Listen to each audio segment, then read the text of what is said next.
লিখো 5/1/4 একটি অযথার্থ ভগ্নাংশ।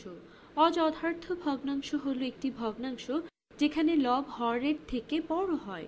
এখানে একটি বিশুদ্ধ ভগ্নাংশ নয়, এখানে আছে একটি পূর্ণ সংখ্যা এবং একটি ভগ্নাংশ মিশ্রিত অবস্থা।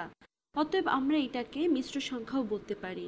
আচ্ছা, চিন্তা করা যাক 5/1/4 কি বোঝায়। আমি আবারও লিখলাম, আমরা কথা বলছি 5/1/4 নিয়ে। তুমি আক্ষরিকভাবে চিন্তা করতে পারো 5 এবং 1/4 অথবা 5 যোগ 1/4, যেটা কিনা 5/1/4কে বোঝায়। তাহলে যদি আমরা পিঠা নিয়ে চিন্তা করি তাহলে আমরা 5টি পিঠা আঁকি। 5টি পিঠা আঁকা যাক। আচ্ছা, আমার পিঠাটা কাটি 4টি অংশ পাওয়ার জন্য। যেহেতু আমরা 4 নিয়ে কাজ করছি, আমরা এখানে আরেকটি পিঠা কাটলাম। আমরা আরো কিছু পিঠা আঁকি। আমরা আরো একটি, তাহলে হলো 5টি পিঠা। এইটাই যেটা কিনা 5 বোঝাচ্ছে। 5 আক্ষরিকভাবে বোঝায়। আচ্ছা, এইসবগুলোকে একত্রিত করি।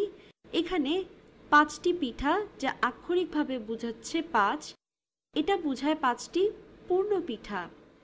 এখন আমার কাছে কাটা পিঠা অর্থাৎ 4টা অংশে রয়েছে। তুমি ভাবতে পারো প্রত্যেকটা অংশ বোঝাচ্ছে 4/1 এখন এই পিঠাগুলোতে আমরা কতগুলো অংশ পাচ্ছি? এখানকার প্রতিটি পিঠাতে 4টি অংশ আছে। প্রতিটি পিঠাতে 4টি অংশ আছে।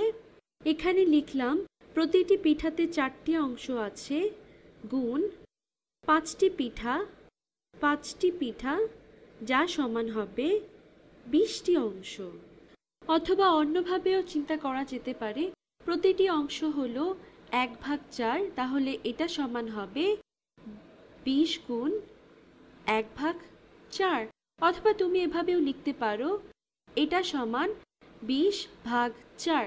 অতএব আমাদের আছে 5টি পূর্ণ পিঠা সমান 20, 20-এর 1/4। এভাবে লিখি 20-এর 1/4। অথবা তুমি লিখতে পারো 20/4। আমি একই জিনিস দুইবার করলাম। এখানে 5টি পিঠা দিয়ে বোঝানো হয়েছে, অথবা 20টি অংশ, প্রতিটি অংশ 4/1। এখন এই 1/4 এখানে বোঝায় আক্ষরিকভাবে আরো একটা পিঠার 4/1, অথবা একটা পিঠার 4/1টি অংশ। আমি এখানে আরেকটি পিঠা আঁকলাম। একে 4টি ভাগে ভাগ করছি, কিন্তু এই 4/1 শুধু বোঝায় এই পিঠার একটি মাত্র অংশ। এই 4টা অংশের একটি মাত্র অংশ বোঝায়।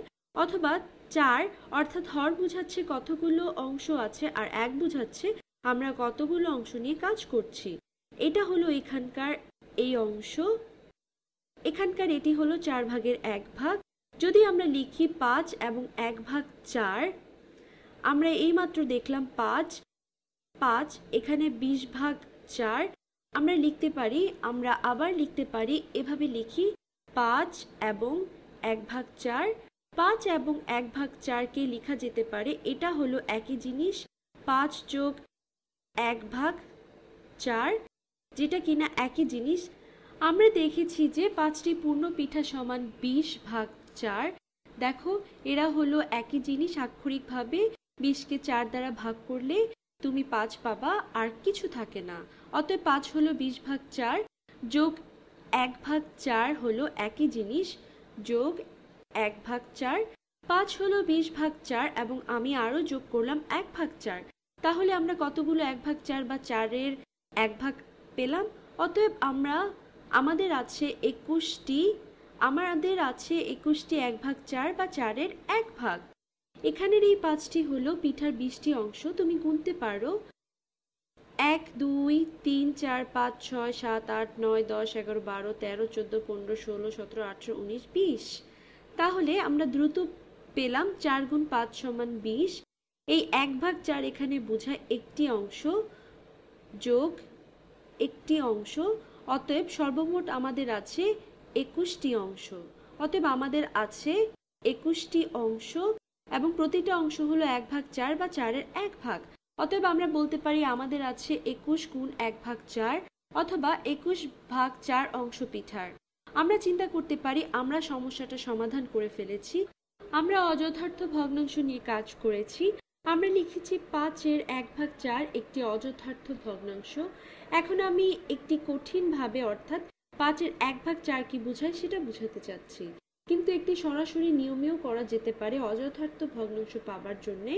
যদি তোমার থাকে, অন্য রং দিয়ে করছি, 5/1/4 যদি অযথার্থ ভগ্নাংশে রূপান্তরিত করি, তুমি হরকে একই রাখছো, তোমার লব হবে তোমার লব ভগ্নাংশের অংশের 1 যোগ তোমার পূর্ণ সংখ্যা গুণ তোমার হর।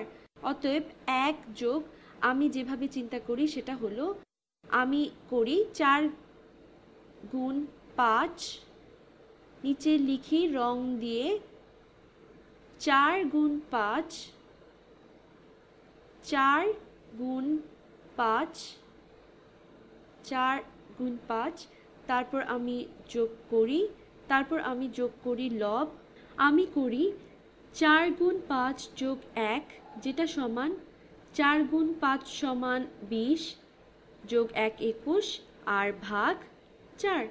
অতএব 21/4। অতএব এটা হলো দ্রুততম উপায় করার। আমরা আসলে এখানে একই জিনিস করেছি, একটু ধীরে। পূর্ণ 5 আসলে 20/4। যদি তুমি নাও 5 গুণ 1/4, একটা বেশি 1/4, অতএব 4 গুণ 5 যোগ 1 সমান 21।